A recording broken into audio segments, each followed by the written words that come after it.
قال الشيخ الإمام الحافظ أبو عبد الله محمد بن إسماعيل بن إبراهيم بن المغيرة البخاري رحمه الله تعالى آمين. باب كيف كان بدء الوحي إلى رسول الله صلى الله عليه وسلم وقول الله جل عز وجل إنا أوحينا إليك كما أوحينا إلى نوح والنبيين من بعده. وبه قال حدثنا الحميدي قال حدثنا سفيان قال حدثنا يحيى بن سعيد الأنصاري قال أخبرني محمد بن إبراهيم التيمي أنه سمع علقمة بن وقاص الليثي يقول سمعت عمر بن الخطاب رضي الله عنه وعنهم على المنبر يقول سمعت رسول الله صلى الله عليه وسلم يقول إنما الأعمال بالنيات وإنما لامرئ ما نوى فمن كانت هجرته إلى دنيا يصيبها أو إلى امرأة ينكحها فهجرته إلى ما هاجر إليه.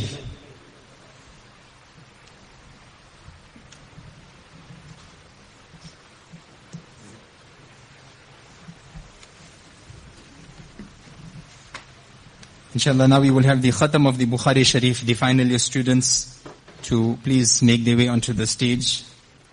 First is Maulana Umar Abdul Razak from Tanzania, Maulana Muzammil Ali from Tanzania, Maulana Sajid Qasim from Tanzania, Maulana Saeed Masood from Tanzania, Maulana Jamada Mikdad from Tanzania, Maulana Shafiqul Alam from India, Maulana Taha from Malawi, Maulana Abbas from Malawi, Maulana Shahid Thabit from Malawi, Maulana Abdul Majid from Malawi, Maulana Saad Sululu from Malawi, Maulana Yusuf Awal from Malawi, Maulana Saeed from Malawi, and Maulana Uthman from Malawi.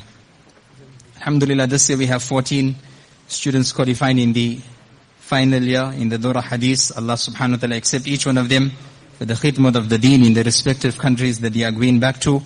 And Alhamdulillah, just to understand the personality that we have that is doing the khatam of the Bukhari Sharif. Those ulama that have been with Sheikh Saab on this historical journey to Uzbekistan have mentioned that Hazrat on some of the trips, or rather some of the places that they have visited, when some people had asked, who is this? Then the ulama said, this is our Ustad. This Ustad, what does he teach? Sahih al-Bukhari. For how long? 33 years. They were shocked. He is Hanafi. Allahu Akbar. He taught Hidayah. Gee, how many years? So many years. Third part. He wrote even the biography of the author. They couldn't believe the amount of kutub Hazrat had even authored. And when durus also were given in the places that Hazrat had visited, people were awestruck. They just couldn't believe. They couldn't believe the personality that they are seen in their lands. And they had given da'wat also for Hazrat to come back to Uzbekistan, and Hazrat had met the Grand Mufti also of the place, and they said that inshallah they have intention of calling Hazrat back. But be as it may, the personality we have sometimes we don't understand, because maybe we interacting, we seeing it's novel, it's normal. Every year we come, we see Sheikh Sahib doing the Khatmi Bukhari, it's the same drill again. But let us understand the personality we have in front of us and appreciate who we have, inshallah. Bismillah ar-Rahman ar-Rahim.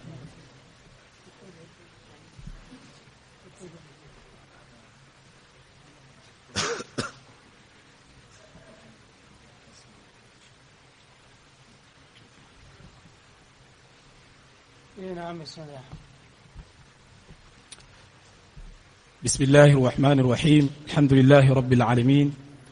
والصلاة والسلام على سيد الأنبياء والمرسلين وعلى آله وأصحابه أجمعين. أما بعد، فإن أصدق الحديث كتاب الله، وأحسن الهدي هدي محمد صلى الله عليه وسلم، وشر الأمور محدثاتها، وكل محدثة بدعة، وكل بدعة ضلالة، وكل ضلالة في النار. وبسند متصل منا إلى الشيخ الحافظ الحجة أمير المؤمنين في الحديث أبي عبد الله محمد بن إسماعيل البخاري رحمه الله تعالى ونفعنا بعلومه أنه قال: باب قول الله تعالى: ونضع الموازين القسط ليوم القيامة وأن أعمال بني آدم وأقوالهم توزن. وقال مجاهد القسطاس العدل بالرومية، ويقال القسط مصدر المقسط وهو العادل، وأما القاسط فهو الجائر.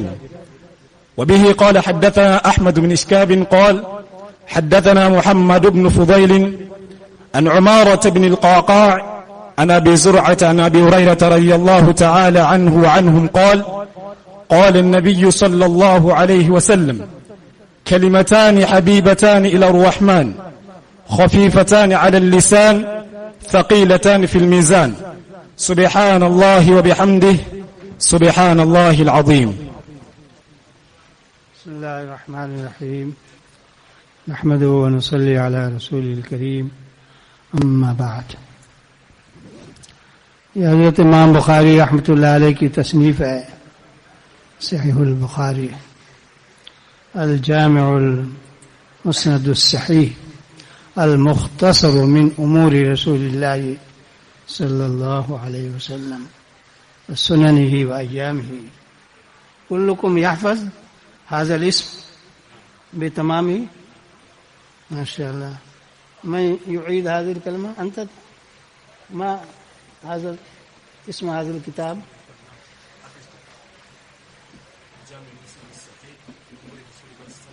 المختصر. وأنت تعرف العربية؟ You understand Arabic or only English? What is the name of this book? لا تعرف. أنت تعرف؟ فعلا يا لو. الجامع المسند الصحيح المختصر من أمور رسول الله صلى الله عليه وسلم وسننه وأيامه.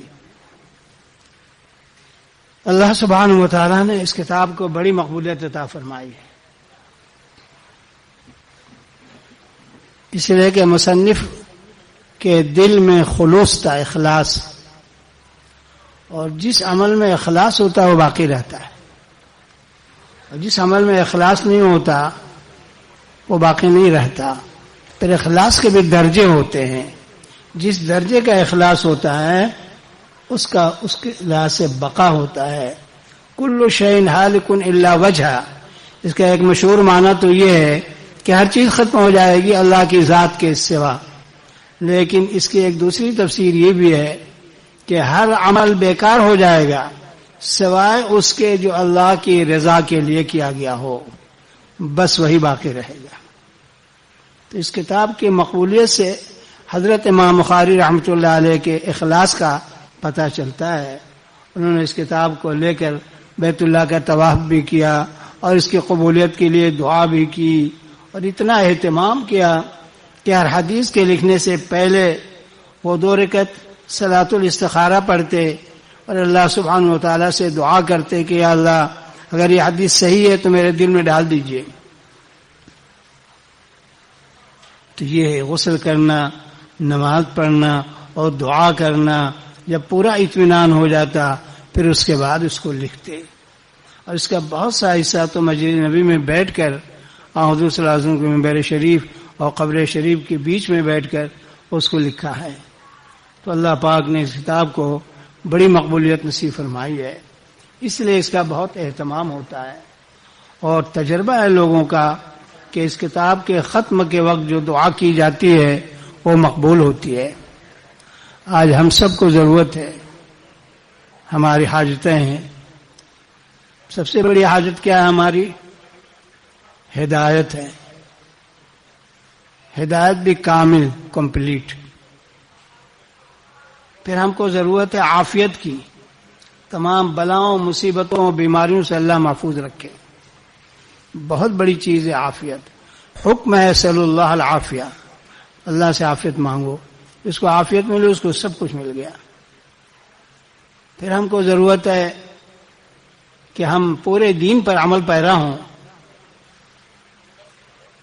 اور ہمارا خاتمہ ایمان کامل پر ہو، اور اولاً ہماری مغفرت ہو جائے، اور قیامت کے دن نبی پاک صلی اللہ علیہ وسلم کی شفاعت اول وہلہ میں نصیب ہو جائے. تاکہ ہم کو صفائی کے لیے جہنم میں نہ داخل کیا جائے، کیونکہ اس بخاری شریف کے اندر حدیث آئی ہے یہی ابھی قریبی میں، جس میں مذکور ہے کہ بہت سے ایمان والے ایسے ہوں گے جو باوجود نماز پڑھنے، روزہ رکھنے، حج کرنے اور اعمال صالحہ کے کرنے کے باوجود پہلے جہنم میں جائیں گے۔ مسلم شریف میں بھی آئے، بالکل کریکٹ حدیث ہے، متفق علیہ۔ جو ایمان والے کامل ہوں گے اور سیدھے جنت میں پہنچ جائیں گے، وہ اپنے مسلمان بھائیوں کو جہنم میں پڑا ہوا دیکھیں گے تو اللہ پاک سے یوں عرض کریں گے، ہؤلاء اخواننا کانوا یصلون معنا ویصومون ویحجون، یہ ہمارے مسلمان بھائی جہنم میں پڑے ہوئے ہیں، یہ تو ہمارے ساتھ نماز پڑھتے تھے، روزہ رکھتے تھے، حج کرتے تھے، بعض روایتوں میں یعملون، اور بھی اچھے اچھے کام کرتے تھے۔ یا اللہ ہم ان کی شفاعت کر کے ان کو جہنم سے نکالنا چاہتے ہیں، تو فوراً اجازت مل جائے گی۔ بلکہ قدیم تحشو وصاروا حمما، یہ الفاظ بھی آئے ہوئے ہیں، جل کے کوئلے کی طرح ہو جائیں گے، پھر اس کے بعد اجازت دی جائے گی، پھر نکالیں گے باری باری تھوڑی تھوڑی اجازت دی جائے گی۔ جس کے دل میں دینار کے برابر ایمان ہے اس کو نکالو، جس کے دل میں آدھے دینار کے برابر اس کو نکالو، جس کے دل میں رائی کے دانے کے برابر ہو نکالو، پھر ادنا ادنا ادنا من حبت خردل من ایمان اس کو بھی نکالو، پھر اس کے بعد اللہ پاک بھی نکالیں گے، کیونکہ کسی کو ان کے ایمان کا پتہ نہیں چلے گا، اتنا ایمان مدھم ہوگا، اس میں کوئی لائٹ نہیں، کوئی نور نہیں، اس لیے اللہ کے سوا کسی کو پتہ نہیں چلے گا۔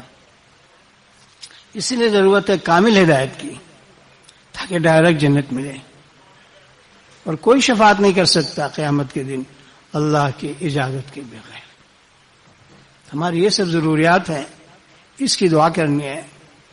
امام بخاری رحمۃ اللہ علیہ کی پہلی حدیث ابھی پہلی جماعت نے پڑھی، انما الاعمال بالنیات وانما لکل امرئ ما نوى الی آخر الحدیث، جس میں حضرت امام بخاری رحمۃ اللہ علیہ نے اخلاص کی تعلیم دی، جو بھی عمل کیا جائے وہ صرف اللہ کی رضا کے لیے ہو، اس میں کوئی دنیاوی مقصد نہ ہو، دکھاوا نہ ہو، شہرت نہ ہو، صرف اپنے کو بدنامی سے بچانا بھی جذبہ نہ ہو کہ ہم نماز نہیں پڑھیں گے تو لوگ کیا کہیں گے، لوگ کیا کہیں گے، اس سے کیا بات ہے، لوگ دیکھیں یا نہ دیکھیں، ہم کو تو نماز پڑھنی ہے۔ اسی طرح گناہ سے بچنا، تقوی، اس کے بغیر بھی آدمی کامل مومن نہیں ہوتا۔ تو الحمدللہ اللہ پاک نے امام بخاری رحمۃ اللہ علیہ سے خدمت لی ہے، پورا دین اپنی کتاب میں جمع کیا ہے صحیح حدیثوں کے ساتھ۔ سب سے پہلی چیز اخلاص، پھر اس کے بعد ایمانیات کی باتیں ہیں، پھر کتاب العلم ہے۔ جب آدمی نے ایمان قبول کر لیا اور مان لیا کہ اللہ میں آپ کے حکموں پر چلوں گا، آمنت باللہ کما ہوا باسمائہ وصفاتہ وقبلت جمیع احکامہ، جب آدمی نے کلمہ پڑھ لیا تو اب ضرورت ہے علم کی، علم کے بغیر کبھی عمل صحیح نہیں ہو سکتا، بہت اہم چیز ہے۔ اور علم فضائل کا بھی بہت اہم ہے اور مسائل کا بھی بہت اہم ہے، صرف فضائل کا علم کافی نہیں۔ نماز کی فضیلت معلوم ہے، قرآن پاک کی تلاوت کی فضیلت معلوم ہے، لیکن اگر نماز شریعت کے قانون کے مطابق نہ پڑھے تو وہ نماز مصلی پر لعنت کرتی ہے، اللہ سے قریب کرنے کے بجائے دور کرتی ہے، کہ اس کو مسائل کا علم نہیں۔ وہ قرآن پڑھتا ہے نماز میں، دعائیں بھی پڑھتا ہے، لیکن وہ تجوید کے ساتھ نہیں پڑھتا، حروف کو چینج کر دیتا ہے، غا کی جگہ زا پڑھتا ہے، اس کی نماز نہیں ہوتی۔ فتاوی شامی میں لکھا ہے رکوع کی جو تسبیح ہے نا وہ سنت ہے، فرض واجب نہیں ہے، لیکن سبحان ربی العظیم عین اور غا، اگر غا کو زا پڑھ دیا اس کی نماز فاسد، اور وہاں شامی نے کوئی اختلاف بھی نہیں لکھا اور در البحار کا حوالہ دیا۔ علم کتنی اہم چیز ہے، ان مدارس کے ذریعے سے علم حاصل ہوتا ہے پورا۔ اس لیے ہمارے معاشرے میں مکاتب و مدارس کی بہت سخت ضرورت ہے. ایک طرف دعوت و تزکیہ اور تعلیم کی بھی ضرورت ہے، دعوت اور تزکیہ کی بھی ضرورت ہے. دوسری طرف علم صحیح ہونا چاہیے، مکمل ہونا چاہیے. حضرت شیخ رحمہ اللہ نے لکھا فضائل نماز میں حدیث ذکر کی جس میں یہ مضمون آیا کہ جو آدمی اچھی طرح وضو کرے، اچھی طرح نماز پڑھے، خشوع بھی اچھا، رکوع بھی اچھا، سجدہ بھی اچھا، ہر چیز پرفیکٹ ہے، کمپلیٹ ہے، تو وہ نماز ہوتی ہے، اس میں لائٹ ہوتی ہے، روشنی ہوتی ہے، وہ آسمان پر جاتی ہے، اللہ کے یہاں مقبول ہوتی ہے، اور وہ مصلی کو دعا دیتی ہے کہ اللہ حفظک اللہ کما حفظتنی، میری حفاظت کی اللہ تمہاری بھی حفاظت کرے. لیکن آدمی نماز پڑھتا ہے، اس کا وضو صحیح نہیں، جلدی جلدی وضو کیا، پورے پاؤں نہیں دھلے، ایڑیاں خشک رہ گئی، یا اس نے نماز پڑھی لیکن تجوید کی رعایت نہیں ہے، اس نے نماز پڑھی لیکن جلدی جلدی نماز پڑھی، اس کی نماز میں اعتدال اور اطمینان نہیں ہے. خاص طور سے قومہ اور جلسہ میں تو حدیث کہتی ہے کہ جس آدمی نے اچھی طرح وضو نہیں کیا، خشوع اچھی طرح نہیں کیا، رکوع سجود اچھی طرح نہیں کیا، تو وہ نماز اوپر جاتی ہے سودا و مظلمہ، وہ تاریک ہوتی ہے، بلیک، جانا چاہتی ہے، اور اللہ کا حکم ہوتا ہے یا اوپر آنے کے قابل نہیں ہے، اس کو پھینکو، مصلی کے منہ پر پھینکو. تلف کما یلف ثوب الخلیق ثم ضرب بها وجهه، مصلی کے چہرے پر ماری جاتی ہے اور اللہ میاں کے حکم سے وہ بد دعا دیتی ہے، ضیعک اللہ کما ضیعتنی، اللہ تجھے برباد کرے جیسے تو نے برباد کیا. تو شیخ رحمہ اللہ نے یہ حدیث لکھی، اس کا ترجمہ لکھا، اس میں قومہ جلسہ کا ذکر نہیں ہے، رکوع سجود خشوع کا ذکر ہے صرف. لیکن حاشیے میں لکھتے ہیں فائدہ. عام طور سے جو نماز پڑھی جاتی ہے اس کا حال یہ ہے کہ رکوع میں گئے تو وہیں سے سیدھے سجدے میں چلے گئے، اور پہلے سجدے سے بیٹھنے بھی نہیں پائے تھے کہ دوسرے سجدے کے لیے کوے کسی ٹونگ مار دی. ایسی نماز کا حش رویہ جو یہاں بیان ہوا، وہ نماز بد دعا دیتی ہے. پھر حضرت لکھتے ہیں، بار بار آپ نے تعلیم میں سنا ہوگا، آج ہر طرف سے امت میں بربادی بربادی تباہی تباہی کی آوازیں ہیں، کیونکہ ہماری نمازیں صحیح نہیں. اور اس پر بڑھا لیجئے، امت کی اکثریت تو نماز پڑھتی ہی نہیں. 5 ٹائم ریگولر نمازی کا پرسنٹیج کیا ہوگا؟ ذرا اپنی مسجد کے آس پاس مسلموں کو گن کر کے حساب لگائیے. جی جب مرکز پر پوچھا جاتا ہے تو ہمارے ساتھیوں کی گردنیں شرم سے جھک جاتی ہے، کیا جواب دیں؟ اور جو مایورٹی اقلیت پڑھتی ہے اس کی اکثریت کا حال برا ہے. حدیث میں قومہ جیسا کا ذکر نہیں تھا، مگر شیخ نے یہ فائدے میں لکھا. ہم جب طالبوں کو لے کے نکلتے ہیں دور حدیث والوں کو، تو چونکہ یہاں یہ بحث ہوتی ہے باب اور حدیث میں کیا مناسبت ہے، تو میں پوچھتا ہوں شیخ نے جو الابواب والتراجم کے مصنف ہیں انہوں نے اس حدیث کے فائدے میں یہ لکھا، حدیث میں تو قومہ جلسہ کا ذکر نہیں تھا، حضرت شیخ نے قومہ جلسہ کی شکایت کیوں کی؟ اس فائدے کو حدیث سے کیا مناسبت ہے؟ کہ طالب علموں کے لیے مشکل وقت ہوتا ہے جو ہم نہیں دے سکتے، کیوں نہیں سیکھا ہے. تو میں کہتا ہوں کہ جو حکم رکوع سجدہ کا وہی قومہ جلسہ کا ہے. جیسے رکوع سجدہ میں اطمینان واجب، ایسے قومہ جلسہ میں بھی اطمینان واجب. کیونکہ بخاری میں بار بار حدیث آئی ہے، براء بن عازب رضی اللہ عنہ کی 3 مرتبہ آئی ہے، 3 مرات. فرماتے ہیں کہ حضور صلی اللہ علیہ وسلم کا رکوع اور رکوع سے قومہ اور دونوں سجدے اور دونوں سجدوں کے بیچ میں جلسہ کان قریبا من السواء. ابھی تو ہم نے یہ معمول بنا لیا ہے کہ دور حدیث والوں سے اس حدیث کو زبانی سنتے ہیں، اس لیے کہ لوگ پڑھ کے بھول جاتے ہیں اور نماز اسی طرح پڑھتے ہیں جیسے پڑھتے تھے. یہ صحیح حدیث ہے. وہ براج میں آج گھر کے صحابی نہیں ہے کہ تہجد کی نماز دیکھیں گے، وہ فرض نماز مسجد میں دیکھتے تھے حضور صلی اللہ علیہ وسلم کی. رکوع سجدہ قومہ جیسا برابر ہونا چاہیے، یہ سنت طریقہ ہے. یہ کب ہوگا؟ جب دعا پڑھیں گے. اچھا ابھی فرض نماز کو چھوڑ دیجئے، سنت و نفل میں دعائیں پڑھنا مسنون ہے. ہماری فقہ میں بھی لکھا ہوا شامی میں سمع اللہ لمن حمدہ کے بعد ربنا لك الحمد ملء السماوات والأرض وملء ما بينهما وملء ما شئت من شيء بعد. أنتم تحفظون هذا الدعاء وتقرؤون في صلواتكم في كل يوم في كل صلاة في كل ركعة. كلكم لا يتكلم، بعضهم ساكتين. ها تقرؤون؟ اقرأ ربنا لك الحمد. لا أنا قرأت دعاء آخر. لا هذا في البخاري. ربنا لك الحمد ملء السماوات والأرض وملء ما بينهما وملء ما شئت من شيء بعد. مسلم شریف. لا تعرفون تم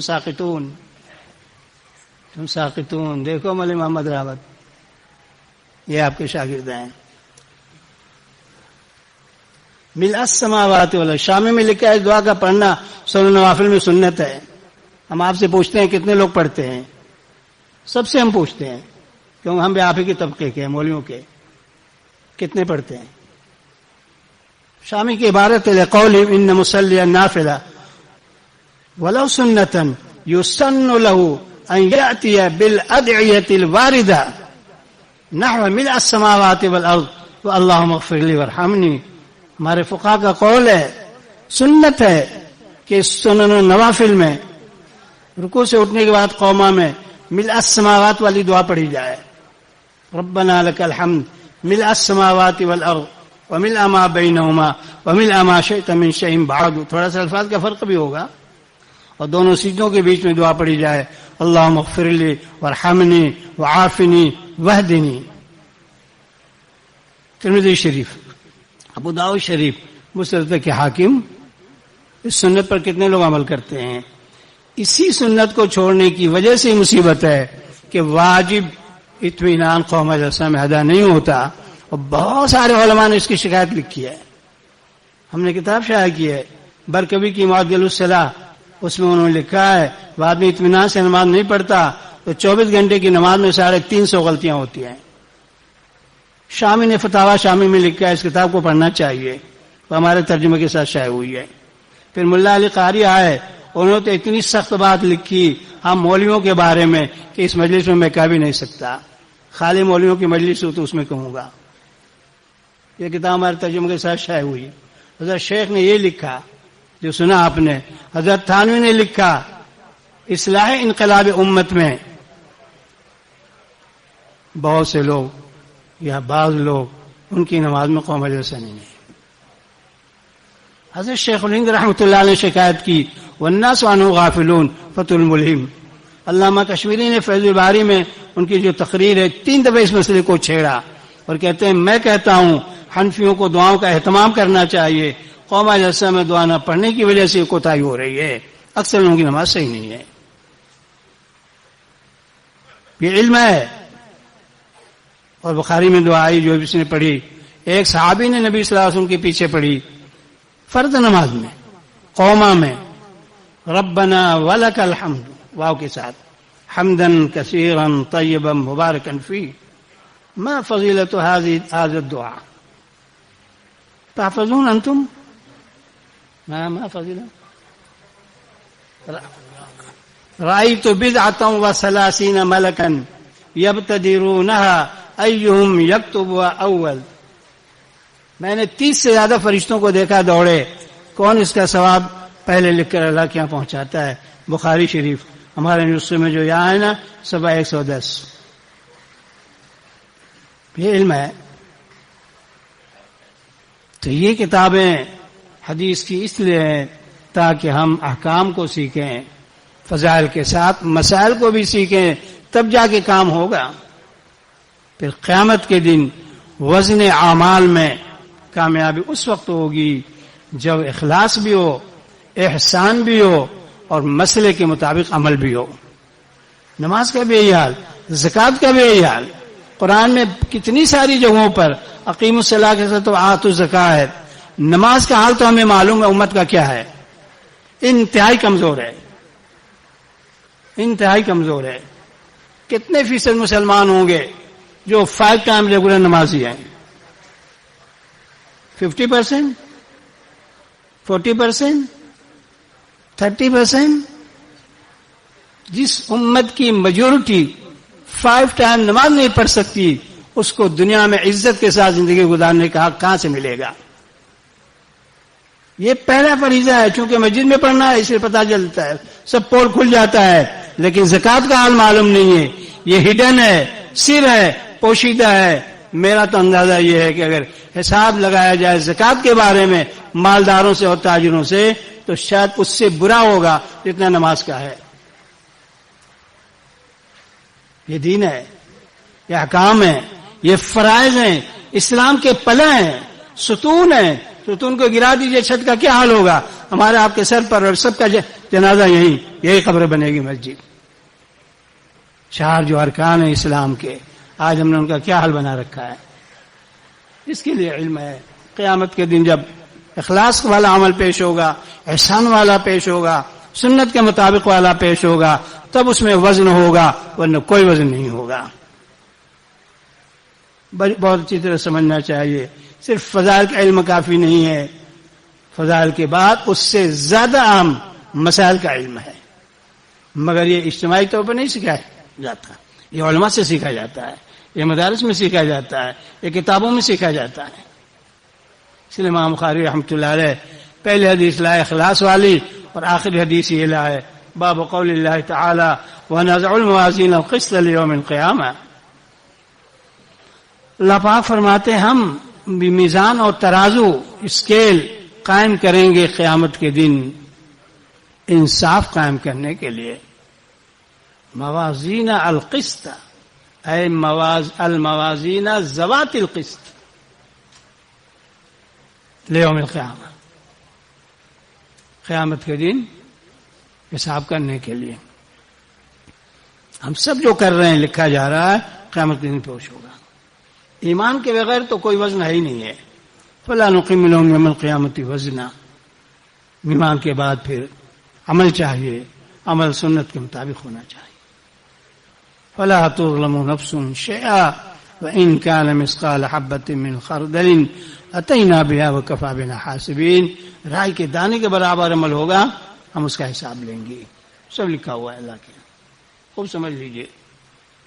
5 وقت کی نماز میں پڑھتا ہوں کہ نہیں, میری فیملی پڑھتی ہے کہ نہیں, بیوی پڑھتی ہے کہ نہیں, بیٹا پڑھتا ہے کہ نہیں, بیٹی پڑھتی ہے کہ نہیں, میرا پڑوسی پڑھتا ہے کہ نہیں, میرا رشتہ دار پڑھتا ہے کہ نہیں, کون یہ فکر کرے گا؟ ہم اور آپ کے ذمہ ہے. خاص طور سے جو مسجد میں آتے ہیں, نماز پڑھتے ہیں, اس کے بعد جانا, ان کو سمجھانا, ان کو اچھی مجلسوں میں لانا, تعلیم کے حلقوں میں بیٹھانا اور ان کا ایمان بنانا. الحمدللہ مومن کی بڑی قیمت ہے, بڑی قیمت ہے.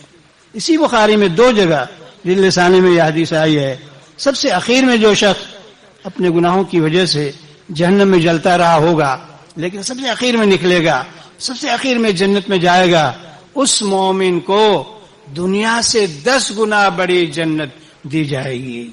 اگر اردو سمجھتے ہوں تو دنیا سے 10 گنا بڑی جنت. یعطى له جنة هذا أدنى المؤمن وكان في النار قد انتعش صار حمما ثم أخرج فيعطى الجنة أكبر من 10 امثال الدنیا. 10 گنا بڑی جنت دی جائے گی. متفق ہے, بخاری میں 2 جگہیں آئی ہے, مسلم میں 1 جگہ آئی ہے. جلد اول میں ایمان کا ویلو دیکھیے, مگر اعمال کا ویلو بھی دیکھیے. ایمان کے ساتھ عمل چاہیے. عمل کب ہوگا؟ جب ایمان پکا ہوگا, اسٹرانگ ہوگا, صحیح ہوگا. اس کے لیے محنت کی ضرورت ہے. اللہ کے انصاف ہوگا. کبھی کبھی ہمارا رائے میں خسرانہ بھی ہو جائے گا, مگر وہ سب کے ساتھ نہیں ہوگا. جیسے کہ ترمذی کی ایک مشہور حدیث ہے, صرف کلمہ طیبہ لکھا ہوگا چھوٹے سے کاغذ پر, اس کو حدیث بطاقہ کہتے ہیں. ترمذی لسانی میں آئی ہے. وہ خاص واقعہ ہے, عام نہیں ہے. وَأَنَّ أَعْمَالَ بَنِي آدَمَ وہ اقوالہم توزن، یعنی اس کے مختلف ہیں. ایک قول یہ، ایک نسخہ یہ ہے انسان کے سب اعمال اور خاص طور سے اقوال جو منہ سے بات نکلتی ہے یہ سب وزن کیا جائے گا. آدمی سوچ کے بولے کیا نکالتا ہے زبان سے. ما یلفظ من قول الا لدیہ رقیب عتید. آج ہم نے غیبت کو اور برائی کو فیشن بنا لیا ہے، بلکہ اس کو کار ثواب سمجھتے ہیں. اور شیطان بہت ہوشیار ہے، وہ تعویل سکھاتا ہے. ناجائز کو جائز، حرام کو جائز بتانے کے لیے اس کے بعد تعویلات ہیں، ہم اس میں پھنس جاتے ہیں. خوب سمجھ لیجئے سب لکھا جا رہا ہے. عمل میں قول بھی داخل تھا، مگر چونکہ بات چل رہی ہے کلام کی، اختلافی مسئلہ چل رہا ہے معتزلہ کے ساتھ، اس لیے امام بخاری رحمۃ اللہ علیہ نے اقوال کا لفظ بڑھایا تاکہ اس کی خصوصیت ظاہر ہو. خوب سمجھ لینا چاہیے کیا ہم بول رہے ہیں. اسی طرح اعمال میں اعمال قلب بھی ہیں. حسد ہے، بغض ہے، کینہ ہے، حسد ہے، عجب ہے، کبر ہے. ہم اپنے کو اونچا سمجھتے ہیں، دوسرے کو لو سمجھتے ہیں. یہ گناہ کبیرہ ہے. چاہے کتنے بڑے بزرگ ہوں، جو اللہ والے لوگ گزرے ہیں وہ تو اس کی دعا کیا کرتے تھے الفاظ میں. ہمارے شیخ رحمہ اللہ مولانا حکیم محمد اختر صاحب رحمۃ اللہ علیہ نور اللہ مرقدہ حضرت تھانوی رحمۃ اللہ علیہ کی بات سنایا کرتے تھے. حضرت تھانوی نے مجید الفسانی کی باتیں سنائیں. کسی مسلمان کو اپنے سے لو سمجھنا جائز نہیں ہے، چاہے وہ نماز نہیں پڑھ رہا ہے، گناہ کر رہا ہے. حتیٰ کہ مجید الفسانی نے فرمایا کسی کافر کو بھی جب تک وہ زندہ ہے اپنے سے لو سمجھنا جائز نہیں ہے. کہ وہ ایمان لا کر جنتی بن جائے اور ڈائریکٹ جنت میں جائے اور ہم مرتد ہو کے مرے، نعوذ باللہ من ذالک، یا فاسق ہو کے مرے. لوگ چنی چنا بڑی تعریفیں کرتے ہیں لیکن یہ تعریفیں کام نہیں دیں گی. اسے دھوکے میں نہیں رہنا چاہیے. اللہ کا انصاف ہوگا. فلا تظلم نفس شیئا. عجیب باب لائے بخاری. میدان حشر میں ہم سب کو کھڑا کر دیا. یہ پوری کتاب دیکھو، اس پر عمل کر کے آؤ، تب معاملہ یہاں آسان ہوگا، ورنہ پھنس جاؤ گے، کوئی چھوڑانے والا نہیں ہوگا. مجاہد نے فرمایا قسطاس اور قسطاس دونوں قرأتیں ہیں. رومی زبان میں عدل کے معنی میں ہے وزنوا بالقسطاس المستقیم. سیدھے ترازو سے تول کر دو، لوگوں کا حق پورا پورا دو، ڈنڈی مت مارو، کمی مت کرو. ویل للمطففین، ویل للمطففین، کہ لوگوں کا حق پورا نہیں دیتے ان کے لیے ہلاکت ہے. یہ رومی زبان کا لفظ، اس میں بڑی لمبی چوڑی بحث ہے، اس پر کتابیں میں لکھی گئی. امام سیوطی کی کتاب مشہور ہے. یہ رومی بھی رہا ہوگا، عربی بھی، اس لیے صحابہ نے جب اس کو سنا سمجھ گئے. یہ رومی لفظ عربی میں آ کر استعمال ہو رہا تھا. اور قسط کو کہتے ہیں مقصد کا مصدر ہے، یعنی بے حذف زوائد. اصل میں تو مقصد کا مصدر اقساط ہے، لیکن قسطی سے وہ بنا ہوا ہے، وہ مزید ہے. وهو العادل، ان اللہ يحب المقسطین. اس سے مراد منصفین ہے، عادل ہیں، عادلین ہیں. انصاف کرے گا اللہ کا محبوب بنے گا. جو ظلم کرے گا وہ بھگتے گا جہنم. واما القاسطون فكانوا لجہنم حطبا. یہاں پر جائر کے معنی میں یہ لفظ مشترک ہے، مصدر کے بدلنے سے اور باب کے بدلنے سے معنی بدل جاتے ہیں. یہ بھی ایک علمی بحث ہے جس کا اس وقت اس چیز کی گنجائش نہیں ہے، اس کے لیے وقت نہیں ہے. دونوں معنی آتے ہیں. پھر امام بخاری رحمۃ اللہ نے حدیث ذکر کی. یہ حدیث سے پہلے 2 دفعہ گزر چکی ہے. نبی صلی اللہ علیہ وسلم نے ارشاد فرمایا کلمتان حبیبتان الی الرحمن خفیفتان علی اللسان ثقیلتان فی المیزان سبحان اللہ وبحمدہ سبحان اللہ العظیم. اگر آپ حضرات بھی اس کو پڑھ لیں تو اچھا ہوگا. سبحان اللہ وبحمدہ سبحان اللہ العظیم. Repeat every body. سبحان اللہ وبحمدہ سبحان اللہ العظیم. اسی بخاری میں حدیث آئی ہے، مسلم میں بھی، کہ اگر آدمی صبح و شام پڑھے صرف سبحان اللہ وبحمدہ، صبح و شام پڑھے 100 ٹائمز، 100 مرتبہ، صبح کو بھی پڑھ لے اور شام کو بھی پڑھ لے تو حطت عنہ خطایاہ وان کان مثل الزبد البحر. اس کے گناہ مٹ جائیں گے، مٹا دیے جائیں گے، اگرچہ سمندر کی جھاگ کے برابر ہوں. آپ لوگ تو ماشاءاللہ ڈربن میں رہنے والے، ہم لوگ تو جوہانسبرگ کے ہیں. سمندر دیکھنے کا موقع بہت کم آتا ہے. آپ لوگوں کو تو بار بار آتا ہے. سمندر کے پانی کی جھاگیں دیکھی ہوگی نا، یہ اس کو گن سکتے ہیں؟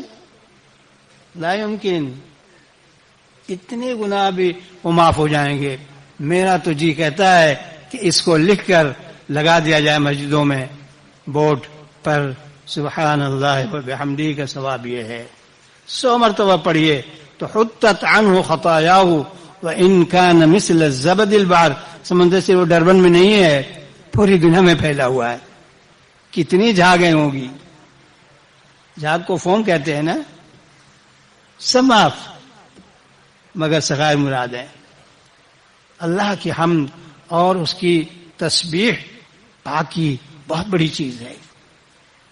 اور اس میں آگے پیچھے کلمات بھی آئے ہوئے ہیں، اس کا بھی وقت نہیں ہے.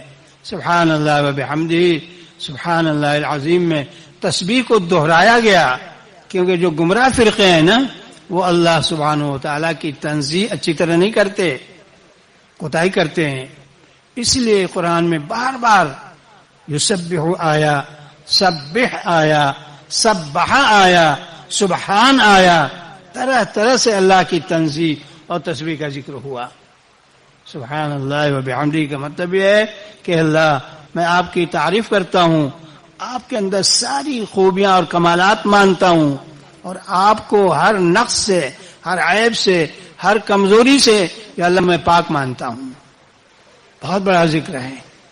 ہمارے جماعت میں مشائخ کے ہاں بھی بتایا جاتا ہے کم سے کم صبح و شام 100 مرتبہ تسبیح بھی پڑھی جائے، تحمید بھی پڑھی جائے، تحلیل بھی پڑھی جائے، لا الہ الا اللہ، اللہ اکبر، تکبیر بھی پڑھی جائے، لا حول ولا قوت الا باللہ بھی پڑھا جائے. بہت اس کا ثواب ہے. صحیح صحیح حدیثیں آئی ہوئی ہیں، بخاری مسلم میں بھی. الحمدللہ فقط ایک دفعہ پڑھا، یملأ نصف المیزان. میزان عدل کتنا بڑا ہوگا، اس میں سارے اعمال بندوں کے تولے جائیں گے. صرف ایک دفعہ سبحان اللہ کہا تو آدھا میزان بھر گیا، اور اس کے ساتھ الحمدللہ بھی کہہ دیا تو دونوں مل کے تملأ المیزان. اور بعد میں آیا سبحان اللہ و بحمدہ یملأان ما بین السماء والارض. آسمان و زمین کے بیچ میں جو خلا ہے، صرف یہ 2 کلمہ پڑھیے ایک دفعہ سبحان اللہ و بحمدہ، یہ پورا خلا ثواب سے بھر جاتا ہے. سبحان اللہ. ایسے ہی لا الہ الا اللہ کی فضیلت، اللہ اکبر کی فضیلت، لا حول ولا قوت الا باللہ کی فضیلت. اس لیے ہم سب کو اہتمام کرنا چاہیے، کم سے کم صبح و شام یہ تسبیحات پڑھیں، یہ اذکار پڑھیں، درود شریف پڑھیں، استغفار پڑھیں. مگر علماء نے لکھا، اسی بخاری کی شرح میں لکھا، یہ سب فوائد اس وقت حاصل ہوں گے جب پورے دن پر ہم عمل کریں. گناہوں سے نہیں پرہیز کریں گے یہ ثواب نہیں ملے گا. شہوات نفسانیہ سے پاک ہونا چاہیے. ابن بطال ایک بہت پرانے شاعر گزرے بخاری کے، انہوں نے یہ بات کہی جو نقل کی جاتی ہے. اس لیے اس کی محنت کرنی ہے سب کو مل کر کہ تمام مسلمانوں میں پورا دین آئے، بلکہ یہ بھی سوچنا ہے اور محنت کرنی ہے سارے انسانوں میں پورا دین آئے. نظام الدین میں امام حسن صاحب رحمۃ اللہ علیہ یہ دعا کیا کرتے تھے، میں نے نوٹ کر لیا تھا، اللہم احی الدین کلہ فی العالم کلہ الی یوم القیامہ واجعلنا ثوبا لذلک.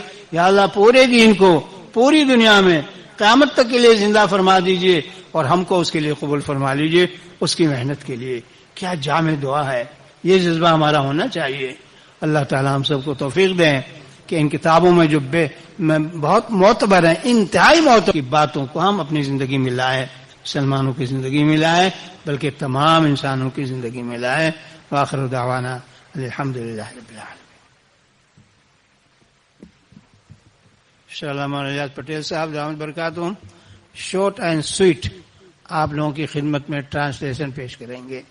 یہ آپ لوگوں کی بولی ہے، short and sweet.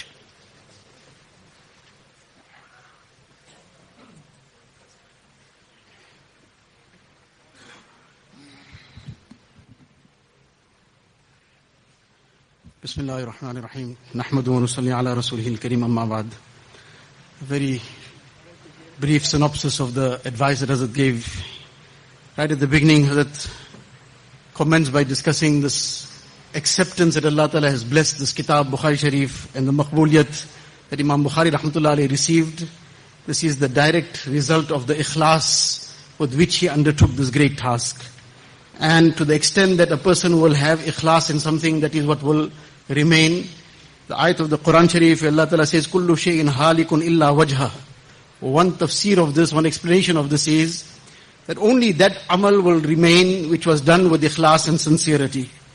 So mashallah, the extent of ikhlas that he had and the care that he took before writing down any hadith sharif, making ghusl, taking ghusl, performing 2 rakat salah, making dua to Allah tabarak wa ta'ala, and making istikhara and then begging Allah ta'ala's help. And also thereafter, after he completed the kitab, made tawaf with it, made dua.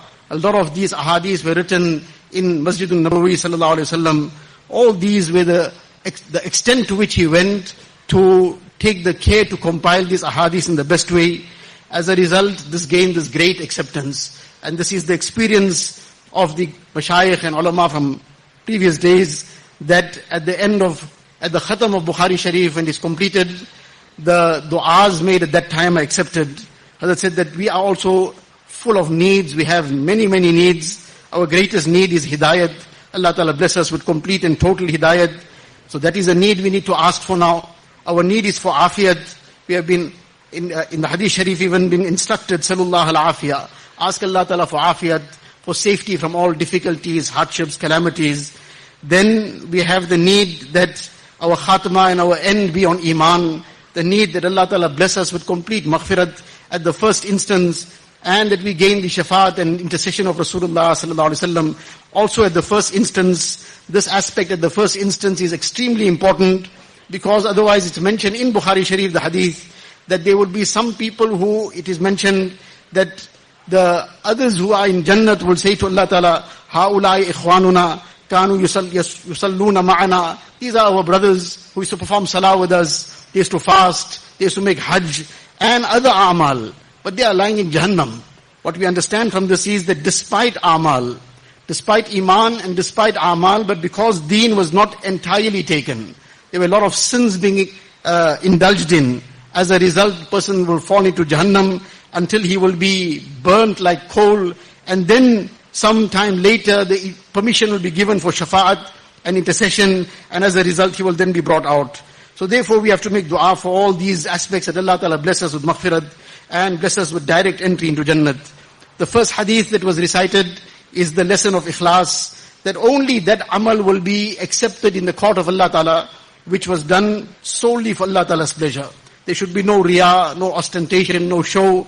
Neither must any amal be done merely to save ourselves from some comment from somebody that if I don't perform salah, people, what they will say, it's not for the sake of people saying something. We have to do it only for Allah Tabarak wa Ta'ala's sake. And together with that, to adopt complete taqwa and to bring our life completely onto deen. Thereafter in Bukhari Sharif, after the first hadith is the Kitabul Ilm, which brings us to the very important lesson that ilm is extremely essential. One is the ilm of fazail, the virtues of the deeds. That too is very important. But more important than that is also the ilm of the masail. If a person, mashallah, knows the fadail and the virtues of performing various amal, but then he doesn't know how to do it correctly, let alone being accepted, that very amal will become a problem for him on the day of Qiyamah. And like mentioned in the Hadith Sharif, that salah which was performed haphazardly, it wasn't performed well, it will be wrapped like a dirty rag and thrown at him. And that salah will curse him, that may Allah Ta'ala destroy you as you have destroyed me. So now the person had the knowledge of the virtues, but he didn't have the knowledge of the masail, and he didn't perform that amal correctly. Rather than being a source of benefit to him, that became a source of his destruction. So this is the very important thing that we have to learn, the ilm of masail as well. Other than very, very strongly emphasize the aspect of performing our salah correctly, which is an extremely important and fundamental aspect, the most important aspect in a mu'min's life. And in particular, stress the importance of performing the qawma and jalsa, the standing posture after the ruku, the sitting posture between the two sajdas. Very commonly this is neglected, and as a result of neglecting the sunnah du'as, which Imam Allama Shami rahimahullah and others have all highlighted this, that it is sunnah to recite these du'as, especially in the sunnat and nafil salah, all are unanimous on it. But because of neglecting the sunnah, this wajib of itminan, of performing these postures with ease, not doing it in haste, that is being neglected, as a result of which this salah is being now discarded and thrown back at the person, and it is cursing him. So the du'as that have been taught to us in the Hadith Sharif, we should be learning these du'as, the du'as that Hazrat recited and tested the students as well. We should be also, the du'as have been published previously many times. The very simple dua in Bukhari Sharif, Rabbana lakal hamdu hamdan kathiran tayyiban mubarakan fi, with the wow Rabbana walakal hamd. This, the virtue mentioned in that Hadith Sharif, that Nabi Sallallahu Alaihi Wasallam says, I saw more than 30 angels rushing to take the sawab of this up. Such a great benefit and great reward that was out of it. So therefore we have to learn the Masail also and bring our life according to the Masail. This is what is going to bring us the last Hadith Sharif, the weighing of the Amal, that weight will come in the Amal will be weighed. And the weight in Amal will come because of Ikhlas and because of it being done correctly. So the Masail are also necessary, otherwise without the Masail being fulfilled, then that weight will be no more there. It will be a means of destruction otherwise. The aspect that has been also mentioned, that in order to gain that weight, that must be ikhlas in that amal, it must be with the kayfiyat of ihsan, with the quality of ihsan in that. And according to the sunnah of Rasulullah sallallahu alaihi wasallam, that is what will make it weighty on the day of Qiyamah. Then in the Hadith Sharif, in the last chapter where Allah Ta'ala, the ayat of the Quran Sharif, وَنَدَعُ الْمَوَازِينَ الْقِسْطَ لِيَوْمِ الْقِيَامَةِ, Imam Bukhari rahmatullah alayhi quotes this, and then he goes on further to say that the a'mal of insan and the aqwal and the statements. Now a'mal is comprehensive. Even words, this is an amal. So this is also included. But Imam Bukhari rahmatullah alayhi highlights this separately. They don't think whatever you just said went away in the air, it got just dissolved, there's no accountability for it. مَا يَلْفِظُ مِنْ قَوْلٍ إِلَّا لَدَيْهِ رَقِيبٌ عَتِيدٌ. Whatever a person utters, there's an angel recording it. And all this he will be taken to account for it. Person sometimes makes ghibat as it says has become like a fashion. And then shaitan teaches us a lot of ta'wil, we make some kind of interpretation for ourselves that this is not really applicable to ghibat, etc. Whereas on the day of Qiyamah, all this is not going to hold any weight. Whatever is forbidden, Allah Ta'ala has made ghibat forbidden, a person makes ghibat, is going to be taken to task for this. So therefore a person has to become very conscious about what he speaks, be careful to avoid any such word, any such statement that is going to be taken to task for the day of Qiyamah. Likewise, a'mal includes a'mal qalb, the a'mal of the heart, that the heart must be clean of hasad, of pride, of jealousy, of looking down upon others. This is a very serious sin, a very, very major sin. Our Mashayikh, Hazrat Shah Hakim Akhtar Sahib rahmatullah alayhi used to quote Hazrat Thanvi rahmatullah alayhi, and Hazrat Mujaddid Al-Fithani rahmatullah alayhi said this, that one is to look down upon any Muslim, no matter what his current condition might be. Obviously the sin will be looked down upon, but to look down upon that person is totally forbidden. We have no idea what his end result is. The Mujaddid Al-Fithani rahmatullah alayhi, very great personality of his time, he went even further, and he said, let alone a Muslim, even a disbeliever, as long as he is alive, you cannot look down upon him as a person, because you don't know what's his end result. Tomorrow he could be blessed with Iman, and he could pass away on perfect Iman, and go directly to Jannat. And Allah forbid, because of our pride and sins and whatever else, Allah forbid a person leaves Iman and ends up in Jahannam. So what right he had to look down upon somebody whose end result was going to be in this great manner? So not even look down upon a disbeliever as long as he's alive as a person. So where can there be any permissibility to look down upon a Muslim? So this is the very important lesson. Imam Bukhari rahmatullah alayhi in this particular chapter has actually, so to say, presented us and put us on the Maidan of Hashar, put us on the plains of resurrection. That now consider what's going to be your condition on that day, when you are going to be standing in front of Allah Ta'ala, how are you going to give an account of your deeds, what are you going to present. Then finally the last Hadith Sharif, where Rasulullah Sallallahu Alaihi Wasallam says that there are these two words, these two statements, which are very, very beloved to Allah Tabaraka wa Ta'ala, very light on the tongue, but very, very heavy and weighty on the scales of good deeds. Subhanallah wa bihamdihi, Subhanallah al-Azim. This is the very great ibadat, the ibadat of tasbih, of sanctifying Allah Tabaraka wa Ta'ala. There are many, many ahadith with regards to the virtues of tasbih. Person decides Subhanallah, it fills half the scales. Subhanallah and Alhamdulillah fills the virtue, the reward, fills the space between the heavens and earth. And many other great virtues have been mentioned. But one very important point in this regard is that these very great virtues, this is for the person who saves himself from sin. He lives with taqwa. And together with that, he's making amal on this. He will be the one who will gain these great virtues and benefits. So this is what we have to do to bring into our lives, also to make an effort and to make fikr for one and all, that the entire deen comes in our life and everybody else. Allah Ta'ala bless us with tawfiq.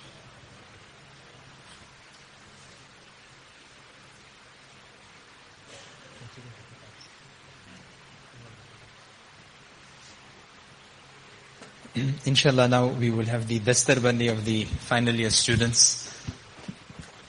Special request is made to Hazrat Mufti Jalil Saab, Damat Barakatuhum, to come onto the stage. Hazrat Maulana Ilyas Patel Saab, Damat Barakatuhum. Hazrat Maulana Usman Saab, if he is with us, to try and come onto the stage, inshallah.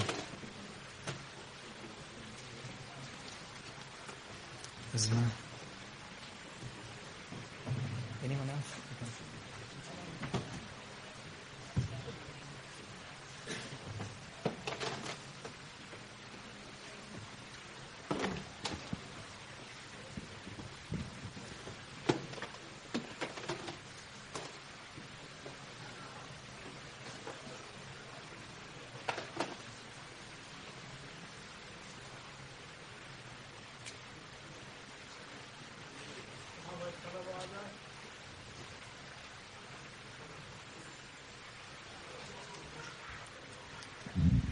The first student to qualify today, inshallah, is Maulana Umar Abdul Razak from Tanzania. Maulana Umar Abdul Razak from Tanzania. Allah subhanahu wa ta'ala accept him for the hidayat of the people of Tanzania.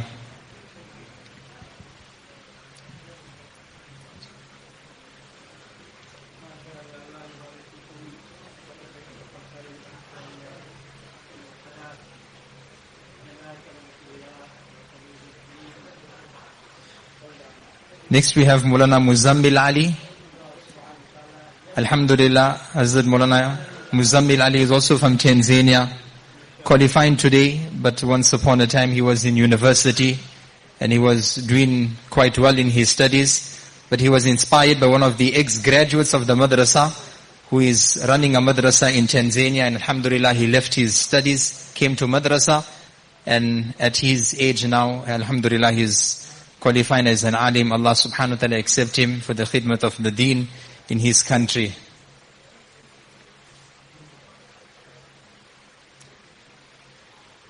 The third alim to qualify is Maulana Sajid Qasim. Alhamdulillah. Maulana also is from Tanzania.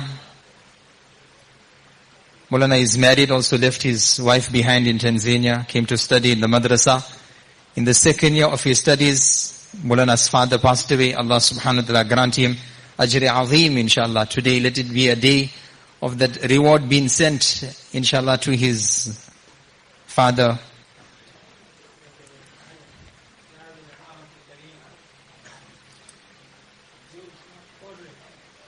The fourth alim to qualify is Maulana Sa'id Mas'ud, who recited the qira'at for us in the session.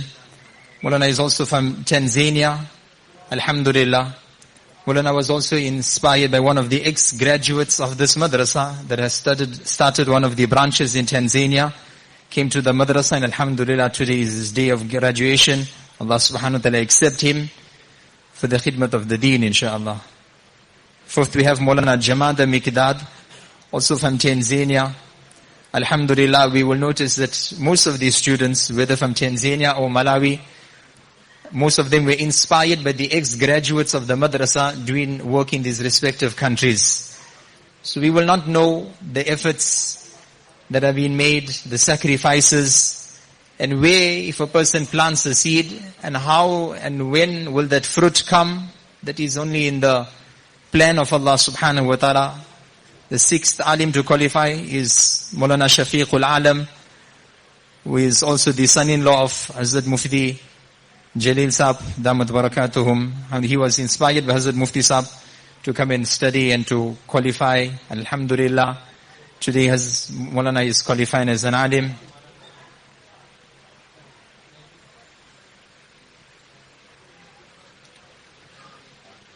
Seventh, we have Maulana Taha from Malawi.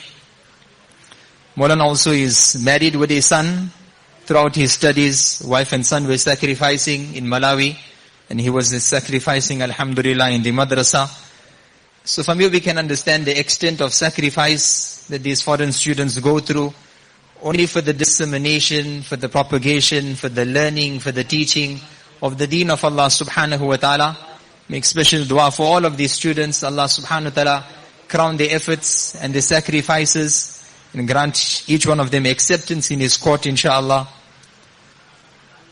One is, each one of us, we sacrifice, maybe we go out in the path of Allah for tabligh for 40 days, maybe for 4 months, maybe for 1 year. These students for years have been in the madrasa. They only go to visit their wives and their families maybe once in 2 years. 8th is Maulana Abbas from Malawi. And 9th is Maulana Shahid Thabit from Malawi also. Alhamdulillah. All these students that are from Malawi, these students were inspired by the ex-students of the madrasa that are working in Malawi in the branches. Allah subhanahu wa ta'ala accept them for the hidayat of the communities and for the ummah, inshallah.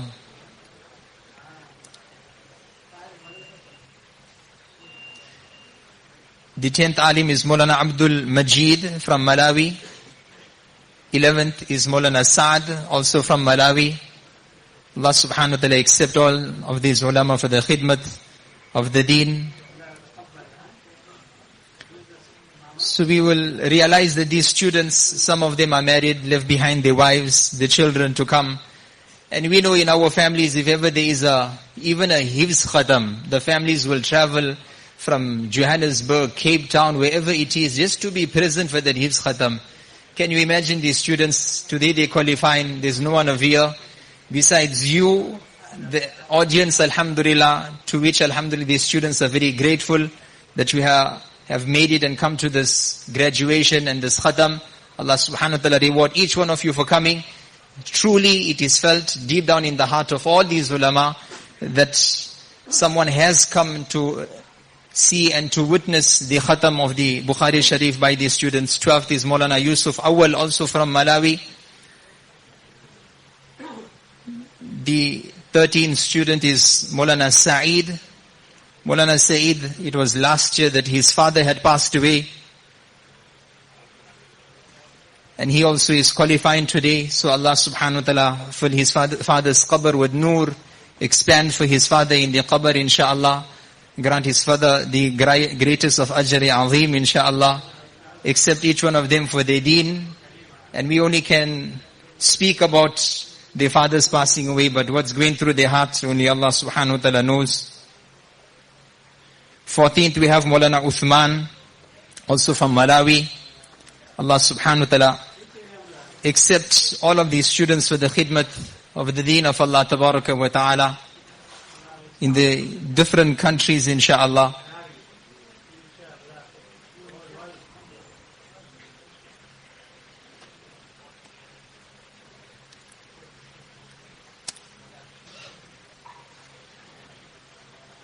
A special request has been made for Hazrat Maulana Mazhar Saab, Damat Barakatum from Pakistan, who is in hospital at the moment. Make special dua for his shifa. And there is one student of this madrasa, it was yesterday or the day before, yesterday, that he fell ill. Student, his name is Nasir. He's at the moment in the hospital. He's in the ICU. And he's in the 4th year studying. Maulana is a father of 4 children. Children are in Mozambique. Wife is in Mozambique. At the moment he is on 100% oxygen. Make special dua for him, inshallah. Also a special condolences and request for Isali Sawab for during this year, certain of the marhumin. One is the father-in-law of the principal of the madrasa, Maulana Khan, his father-in-law, Haji Ismail Kaki. Auntie Amina Arbi, who is the wife of Haji Pe, who is also marhum, famously known to us as Haji Pe, Haji Arbi, rahmatullah alayhi also. And 2 senior ulama of this country, which we would see them always on our stage. Always we would notice them helping with the Dastarbandi of the madrasa. One of the Stanga Satis was mentioning to me, he said, every year I'll get a call. Maulana Yusuf Tutla would phone. He'll say, bye, you got place for me in your car. He says, today I'm waiting for that call and no call came. So one is Maulana Yusuf Tutla, Rahmatullah Ali, and Maulana Harun Abbas Umar. Despite them being great personalities, Maulana Khan from the bottom of his heart is mentioning and he's saying, don't forget these ulama. Despite us being in Chatsworth and despite everything else, they would always take out time to make sure they are here for the Jalsa. Great personalities. Maulana Harun Abbas Umar, Maulana Yusuf Tutla, they would make sure they were here for every Jalsa. None of us can remember a Jalsa that they missed in the madrasa. So make special dua for them. And like this, it's a lesson that the Akabir we see on the stage today, for how long more we don't know. So let's appreciate the Akabir that we have with us, and Allah subhanahu wa ta'ala grant ajr azim to all of the marhumin, inshallah, and accept each one of them, and make it easy for them in the qabr, and make it easy for each one of us, inshallah. And the principals report before we conclude, inshallah. Bismillahir Rahmanir Rahim. Alhamdulillah, through the fadl of Allah Tabaraka wa Ta'ala, the tawajjuh of our Hazrat Azamullah Fazlur Rahman Asami Damat Barakatuhum, our Kabirin, and your pious duas, the madrasa has reached the end of its 20th year. Established in 2001 to serve the students of Chatsworth, alhamdulillah, the madrasa has had the honor of serving students from more than 30 countries thus far. The madrasa continues to offer a tailor-made orientation course for new Muslims, a 3-year imamat course, part-time and full-time hifz, a 7-year alim fadil course, qiraat as-sab'a and ashara, and the iftar course. The madrasa via our graduate support program currently serves over 11,000 students in 183 branches. This includes Darul Ulooms, girls madrasas, makatib and other Islamic centers. These projects have a current staff complement of 354 personnel. Our welfare wing, the Poverty Alleviation Network, better known as PAN. Alhamdulillah, our welfare wing, the PAN, based here at our head office, continues to serve the poor and indigent of our communities. Some of our current activities include providing bread and milk on a daily basis to 856 families in Chatsworth. This project caters for mainly the old, the infirm, widows and the poorest of our communities. Deliveries are done to the homes of the recipients. A madrasa and school feeding scheme which caters for approximately 3,800 students daily in Chatsworth, Phoenix and the Western Cape. Daily feeding at dedicated clinics and local homes for disabled children. This last Ramadan, 6,500 food hampers were distributed to poor and Muslim families in KZN and the Western Cape. This Ramadan, due to COVID restrictions, 45 tons of khajur was distributed across South Africa, including KZN, Eastern Cape, Western Cape, PE, Northern Cape and many towns in Transvaal. Khajur was also distributed in Mozambique, Zambia, Zimbabwe and Malawi. Also due to the COVID pandemic, soup kitchens were established in our different areas of operation where the students also would personally go and hand out the food. Currently more than 8,500 meals are distributed on most days of the week. The Darul Uloom Nomania burial service continues to operate in the Western Cape. This year a total of 642 janazas were undertaken at no charge. Alhamdulillah, recently a third hearse was added to our current fleet. On behalf of the Amir, Hazrat Maulana Fazlur Rahman Sahab, the principal, Hazrat Maulana Abdul Rahim Khan Sahab, the staff and the students, we wish to place on record our heartfelt gratitude to all those who made the sacrifice to share this occasion with us and those who continue to support the madrasa through their pious du'as and valuable contributions. Inshallah, the dua will take place now. And let us put our heart in our du'as. Those ulama that went to Uzbekistan also had mentioned that when they went to Uzbekistan, when Hazrat picked up his hands to make dua, then some people 50, 60, 100 meters away, we see them picking up their hands also. But they can't hear Hazrat making a dua. But they say in Ameen. And they got their hands up. On inquiry, one person said that they know when a pious person is picking up his hands to Allah, the doors are open. So they also got their hands up. They can't hear anything, but they got their hands up.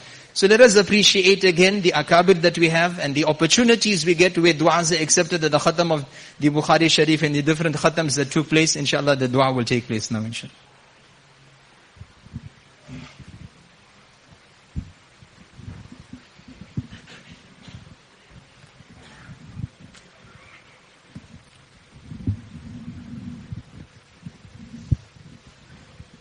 Bismillahirrahmanirrahim.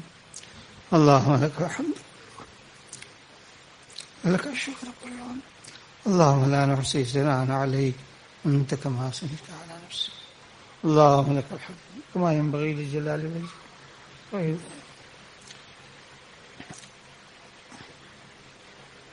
اللهم لك الحمد كما تحب وترضى.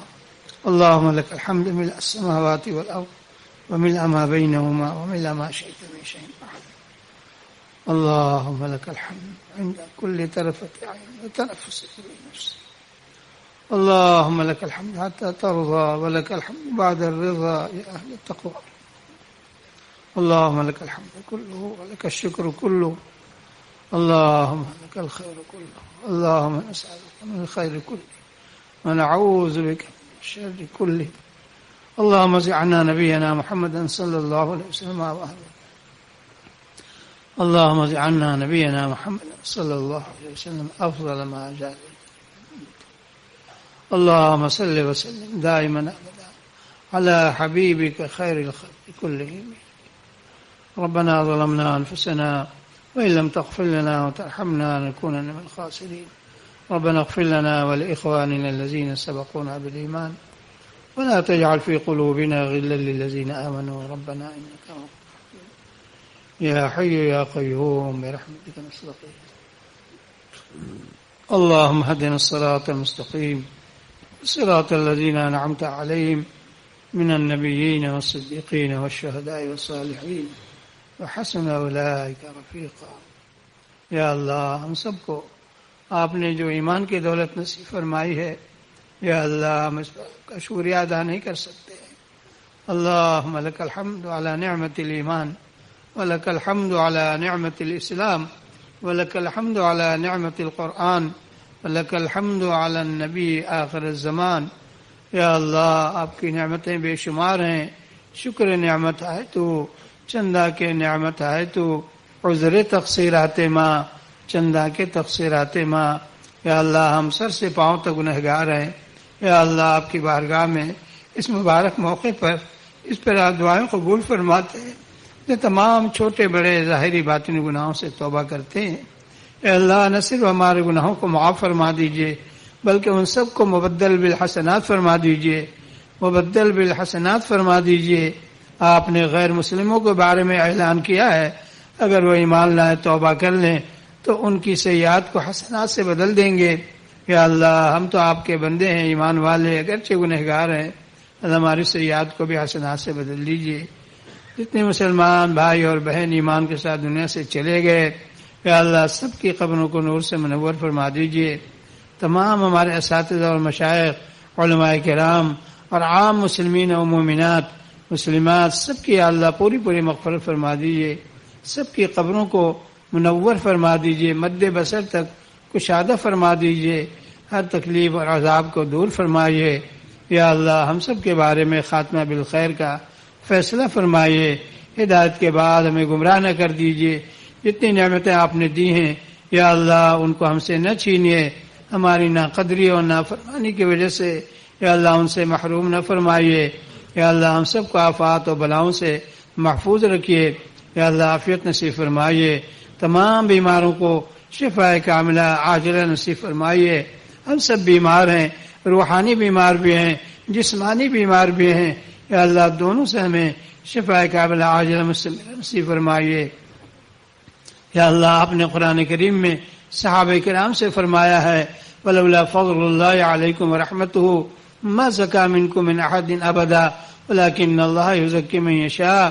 یہ آپ کا پاک کلام ہے. یا اللہ اس کلام کے طفیل میں توسل سے ہم آپ سے اپنی تزکیے کی حاجت کو مانگتے ہیں. یا اللہ ہم سب کے دلوں کو تمام آلائشوں سے، گندگیوں سے، رذائل سے پاک صاف کر دیجیے. اچھی صفات حمیدہ سے آراستہ فرما دیجیے. اے اللہ ہم سب کے خاتمہ بالخیر کا فیصلہ فرمائیے. قیامت کے دن رسوائی سے بچائیے، قبر کے عذاب سے بچائیے، دنیا کے عذاب اور ذلت سے بھی بچائیے. سب کو عافیت اور خیریت نصیب فرمائیے. خاتمہ بالخیر کی دولت نصیب فرمائیے. شہادت کی موت نصیب فرمائیے. مدینہ منورہ کی موت نصیب فرمائیے. اپنے راستے کی موت نصیب فرمائیے. اپنی رضا والی موت نصیب فرمائیے. یا اللہ جب تک زندہ رکھیے ایمان کے ساتھ زندہ رکھیے، اور جب اٹھائیے اپنی ملاقات کے شوق کے ساتھ اٹھائیے.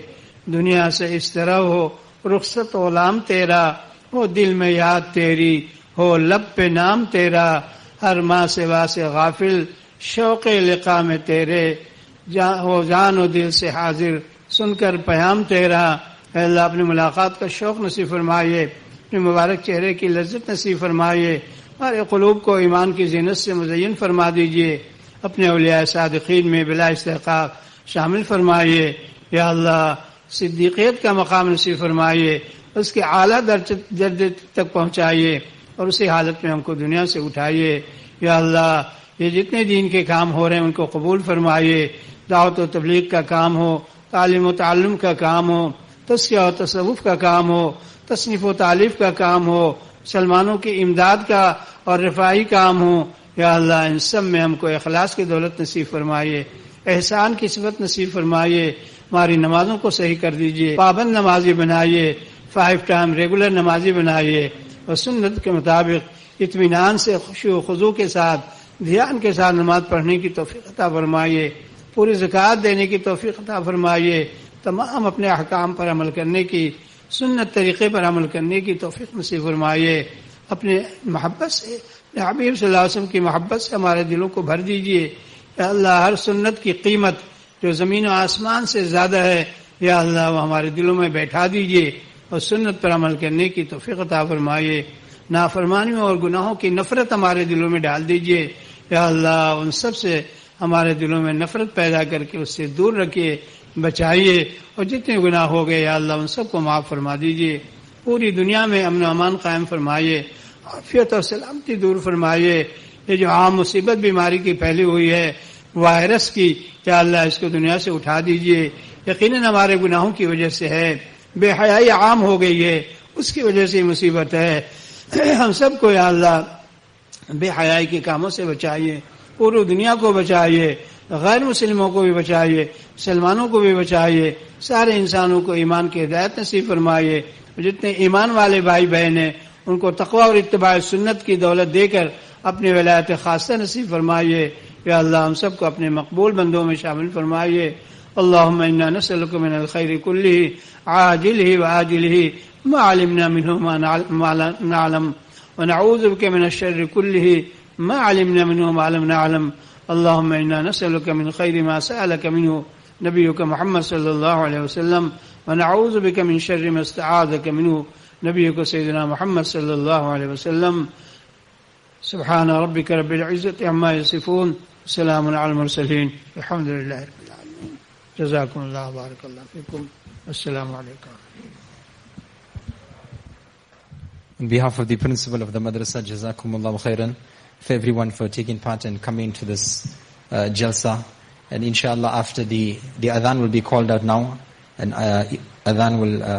salah will be at 9 o'clock inshallah, and thereafter will be the meals, inshallah supper will be served. Humble request is for all the brothers to please participate and take part in the meals inshallah. Jazakumullahu khairan.